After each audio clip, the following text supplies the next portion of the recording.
Nuralight kompaniyasi bilan juda ham ko'p hamkorlik qilganmiz, ko'p roliklar olganmiz, lekin birinchisi esimda bor, lampochkani roliki edi. 4 DD qilganmiz. 4 ta rolik shuna qo'yganman, raskadrovkasini chizilgan. 3 DD aka ko'rib, yaxshi jim turib qolganlar. Qaysi biri aka bittasini aytasizmi yo yoqmadimi deb ikkilanib tursam, hammasi yoqdi, hammasini olamiz. Faqat qaysidan boshlashni o'ylayapman. Sizga aytmoqchiman, men bundan boshlayman deb. Birinchi o'rinda hozirgi kunda sizda xilma-xilligini ko'rsatib turib va menimcha yaxshi shuni olinglar degan podachani bersa yaxshi menimcha degan fikr uchun bu ideya tanlangan. 4 ta aktyor deb o'ylab yuribsam, shu payt dizayning guruhi nimalar aylanardi, ko'p konsert ko'zim tushib qolgan. Yakas bular 4 ta ekan.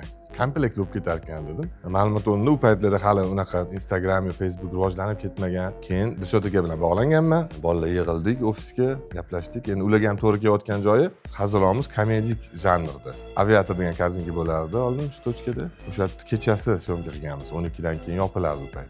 Kelsam hudojnik stendga taxlab qo'yibdi, aralash lampochkalarni taxlagan. Bitta qarasam har xil brend turibdi o'tdi. Keyin olib tashlay boshqa brendlarni ertaga gapirishim mumkin. Shu bu o'zini produkti o'zini eski modellarida bor-da o'sha masalan o'sha spiralli deydi, gazli deydimi, wolframlilari bor. Personajlar bo'lingani uchun o'shalarni qo'yib qo'yurdim. Ham bu bizga foydaga uchragan, chunki qarshi konkurent kompaniya baribir ularga isk bergan kompaniyaga. Chunki bizda bor gadjet hali chiqadi, nima sizlar gadjet yomonlayapsiz degan. Endi bular aytishgan, biz o'zimiz mahsulotni yomonladi bu, chunki eskilik, tok ko'p yeydi, ko'p ishlamaydi bu deb chiqib ketilgan. Rolik bitta montajlarni ko'rsatdik, lekin yaxshi professional yondashuv, baribir sahnada nimada yurgan bolalar ancha oson ish bo'lgan. Menimcha rolik yomon chiqmagan.